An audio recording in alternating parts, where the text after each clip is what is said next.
ओम श्री साई राम। भगवान श्री सत्य साई बाबा जी के दिव्य चरण कमलों में कोटि कोटि नमन के साथ आज दैनिक साधना के 48वां दिन। भगवान श्री सत्य साई बाबा कहते हैं, तुम जिसकी भी सेवा करो तो सोचो कि तुम परमेश्वर की सेवा कर रहे हो। यही सच्चा तप और ध्यान है। इस संदेश मानव जीवन के सबसे गहरे आध्यात्मिक सत्य को सरल शब्दों में प्रकट करता है। भगवान श्री सत्य साईं बाबा सेवा को केवल सामाजिक कार्य नहीं बल्कि ईश्वर प्राप्ति का सीधा मार्ग बताते हैं। सेवा यानी साधना।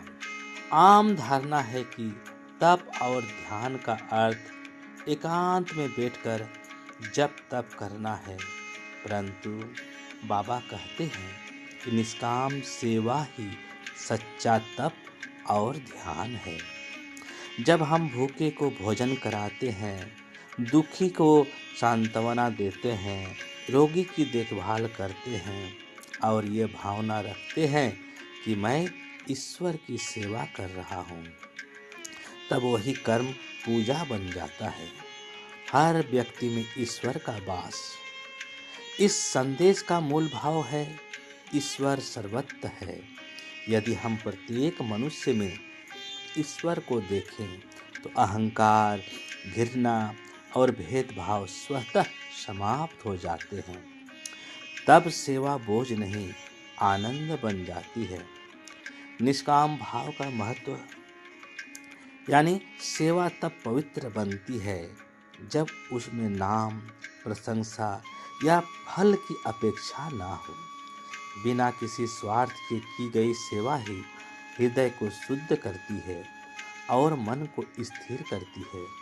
यही ध्यान की अवस्था है। एक बार एक छोटे से गांव में रामू नाम का युवक रहता था। वह बहुत गरीब था और उसका हृदय सेवा भाव से भरा हुआ था। रोज सुबह वह अपने खेत जाने से पहले गांव के एक वृद्ध बीमार व्यक्ति की सफाई करता, उसे पानी पिलाता और थोड़ा भोजन दे देता। एक दिन किसी ने उनसे कहा, तुम इतना समय क्यों नष्ट करते हो? इससे तुम्हें क्या मिलेगा?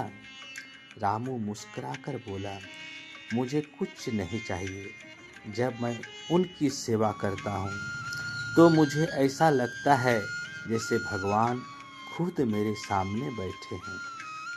कुछ वर्षों बाद वही वृद्ध व्यक्ति चल बसा। समय बीतने पर रामू का जीवन बदला।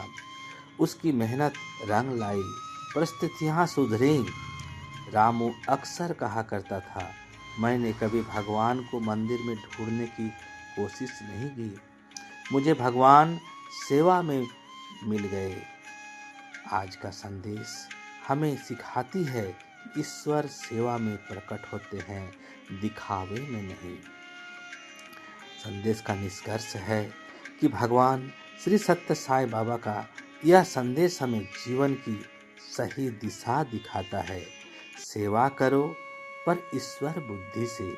हर कर्म को पूजा बनाओ, मानव सेवा को मानव सेवा समझो। जब यह भावना जीवन में उतर जाती है तब जीवन स्वयं एक साधना बन जाता है। जय जय साईं राम। आपका दिन शुभ हो, मंगलमय हो, आनंदमय हो, स्वास्थ्यमय हो और साईमय हो। जय जय साईं राम।